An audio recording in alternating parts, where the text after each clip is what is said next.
If you find this helpful, I'd appreciate it if you'd consider subscribing. I put these out regularly, and I think you'll find them worth your time. You know what I hear more than anything in my office? It's not a question, it's a pause. A man sits down across from me. He starts to say something, and then he just stops, looks at the floor. And I already know what he came to talk about because I've been in that room 1,000 times. And every single time I can feel it, the weight of something he's been carrying alone. And I don't rush him. I just wait. Because what he's about to tell me, he probably hasn't said out loud to anyone. Not his wife, not his buddy, not even his regular doctor, because the appointment felt too short or the moment never felt right. So if you clicked on this video and you're sitting somewhere private right now, maybe a little unsure about whether this is even worth your time, I want you to know something. You're not the first man to feel that way. And you're not broken. You're just dealing with something that nobody ever properly explained to you. That's what I want to do today. Just explain it. No pressure, no weird promises, just a conversation between you and me. Let me start with something that might surprise you, or maybe it won't, depending on how long you've been thinking about this. Most men go their entire lives without understanding what's actually going on in their lower body. I mean, really understanding it.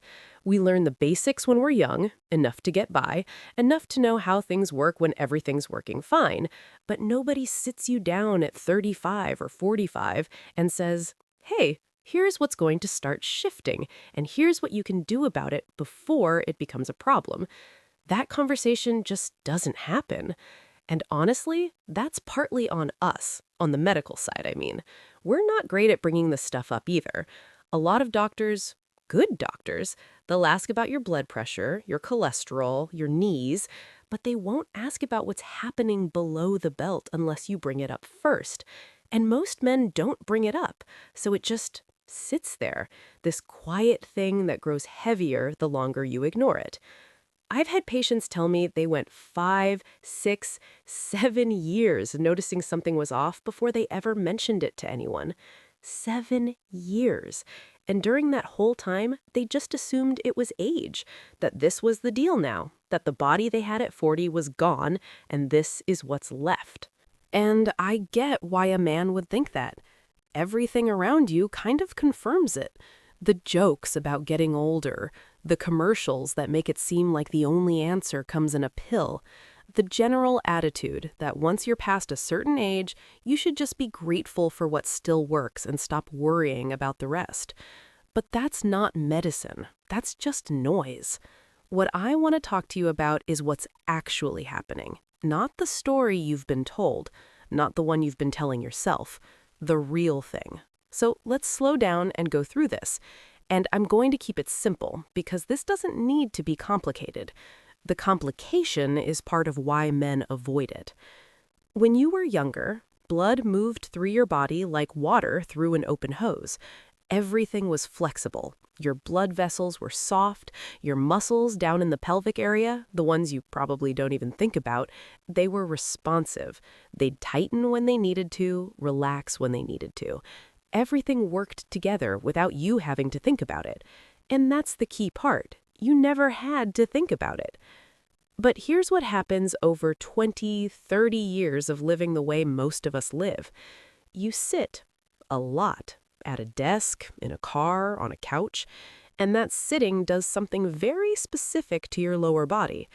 The muscles in your pelvic floor, which is basically a hammock of muscle that runs from the front of your pelvis to the back, they start to tighten up, not in a strong way, in a stuck way. Think about it like this.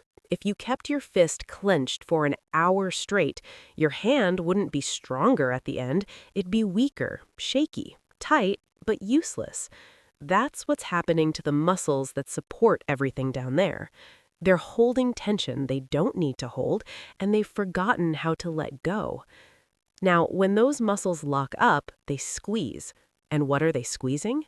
Blood vessels, nerves, the very pathways that carry blood into the tissue that matters most for a man. So it's not that your body stopped wanting to work, it's that the road got blocked. And this is where it gets interesting. Because once you understand that, you realize the solution isn't about forcing more blood through a blocked path. That's what medication does. It pushes harder. And sure, sometimes that works in the moment, but it's not fixing the road. It's just putting more pressure behind the blockage. What actually helps is opening the road back up. And that's what I want to show you. There's a spot on your body, right between your legs, that most men have never intentionally touched in their lives. Not like this, not with purpose. It's called the perineum. You don't need to remember the name. What matters is where it is and why it's important. If you're sitting down right now, it's the area you're almost sitting on, between the base of everything up front and the back, right in the middle. There's a small patch of tissue there, maybe the size of a large coin, that sits directly above a bundle of blood vessels and nerves that feed into your entire pelvic system. This isn't some obscure thing I'm making up. This area has been recognized for a long, long time. Centuries, actually. Different traditions, different names, but the principle is the same. When you apply gentle, consistent pressure to this spot, you're doing a few things at once. You're releasing the tension in the muscles that have been clamped down for years, you're encouraging blood to move through vessels that have gotten lazy, and you're waking up nerve endings that have been compressed and quiet for longer than you realize. It's not magic, it's just anatomy. Now, I know what some of you might be thinking, and I want to say this plainly because I've had this conversation in my office enough times to know what the hesitation sounds like. Some of you are thinking this sounds strange, maybe a little uncomfortable. Not the physical part, the idea of it, the idea of doing something like this for yourself. And I understand that, I do. But let me put it this way. If I told you that rubbing a spot on your shoulder for 60 seconds a day would fix a pain you've had for 5 years, you wouldn't think twice. You'd do it tonight. The only reason this feels different is because of where it is. And I'm telling you, as someone who's guided hundreds of men through this, that hesitation fades fast once you feel the difference. So let me walk you through it, just the way I'd walk you through it if you were sitting across from me. First, find a comfortable position. You can lie on your back with your knees up. You can sit on the edge of a firm chair. Some men prefer standing with one foot up on something, like a low stool. There's no perfect position, just whatever lets you reach without straining. Now take your index finger and your middle finger together. Place them right in that space I mentioned, between the base of the scrotum and the anus. You're going to move your fingers back slowly, about an inch or so from the base, until you feel a spot that's just slightly softer than the tissue around it. It might feel a little tender. That's actually a good sign. That tenderness is telling you there's tension stored there. Now here's the thing. You're not trying to press hard. You're not digging in. Imagine you're pressing on a ripe peach, enough that your fingers sink in just a little, but not enough to bruise anything. Firm and steady. Once you've found that spot and you've got comfortable pressure, you have a couple of options. You can make small, slow circles, maybe 30 seconds in one direction, 30 seconds in the other, or you can just press and hold for 5 seconds, release for 2, and repeat. Both work. Both are doing the same thing, encouraging blood to flow and muscles to soften. 60 seconds. That's it. 1 minute.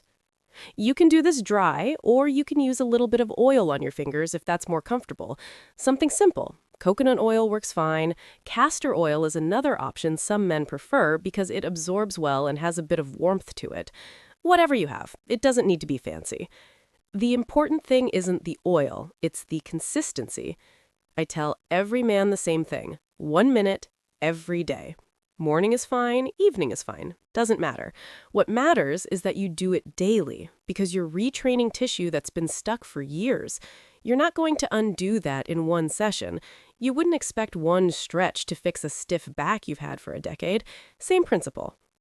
Now, let me be straight with you about what to expect, because I don't want you going into this thinking you'll feel something dramatic on day 1. Most men don't, and that's okay. The first week or two, what you'll probably notice is just a sense of relaxation in that area. Maybe less tension when you're sitting, maybe a little less of that dull ache in your lower back or hips that you've been blaming on your mattress. That's the pelvic floor starting to release. It's subtle, easy to miss if you're not paying attention. Somewhere around 3 to 4 weeks, and this varies, so don't hold me to exact numbers, but somewhere in that window, a lot of men start noticing something they haven't felt in a while. Might be a morning erection, might be a little more responsiveness when they're with their partner, might just be a feeling of fullness or blood flow that wasn't there before.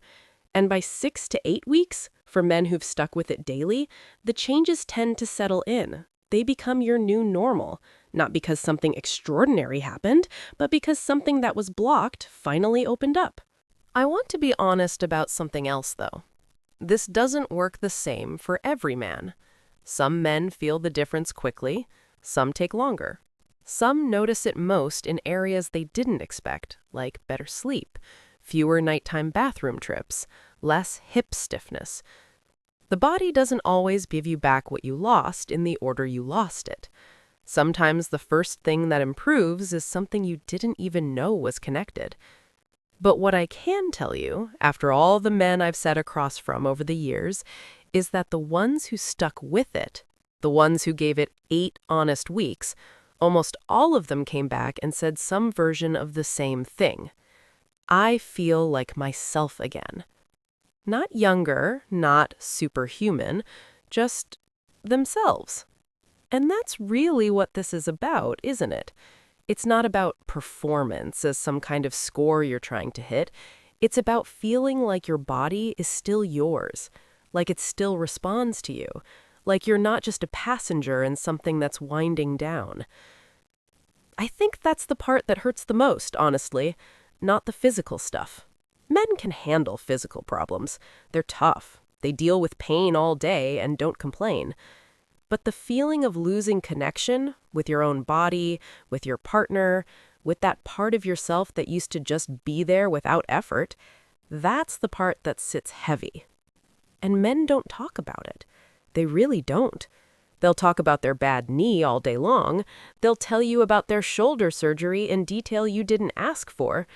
But this stays locked up inside, and it changes a man, quietly, slowly, in ways that people around him can feel but can't name.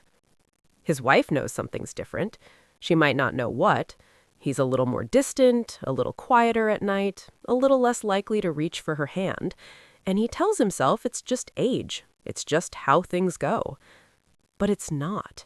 It's just a road that got blocked, and roads can be reopened. That's not optimism. That's not a pep talk. That's just what I've seen, over and over, in real men, in real exam rooms, with real results. So if you're sitting here right now, and part of you is thinking, okay, maybe I'll try this, I'd say trust that part of yourself. You don't have to tell anyone. You don't have to announce it. Just try it tonight. 60 seconds. Find the spot. Be gentle. Be consistent. And give your body a few weeks to remember what it already knows how to do. You've spent decades taking care of other people, jobs, families, responsibilities. Most men are so busy keeping everything around them running that they forget they're allowed to take care of themselves, too.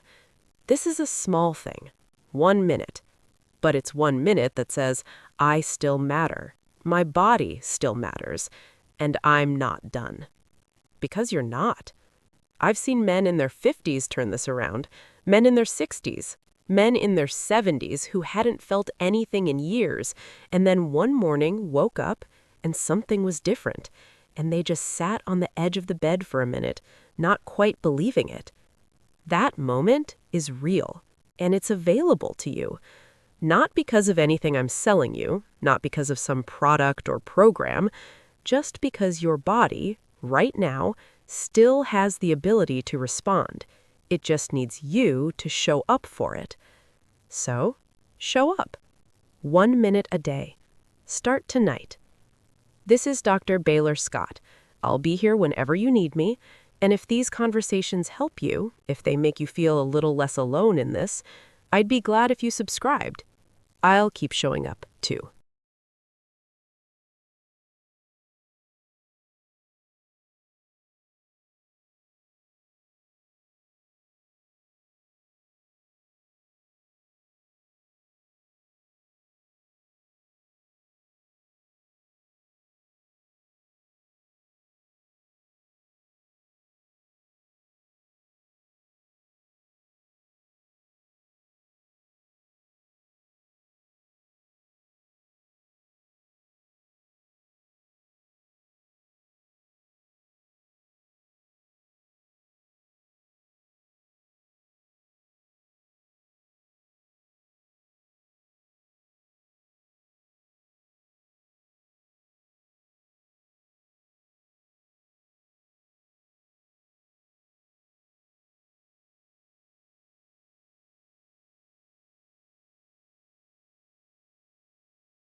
Hey, if you're enjoying this kind of content from Dr. Baylor Scott, just tap subscribe. It helps more than you'd think. You know that feeling when you first open your eyes in the morning and for just a second or two you're not quite sure what day it is or what you're supposed to do next? That pause. Most people over 65 have started to dread that moment because somewhere in that pause, the body starts sending signals: stiffness, heaviness, a kind of thickness in the joints that wasn't there 20 years ago. And the mind does this thing where it decides before you even sit up that today's going to feel exactly like yesterday.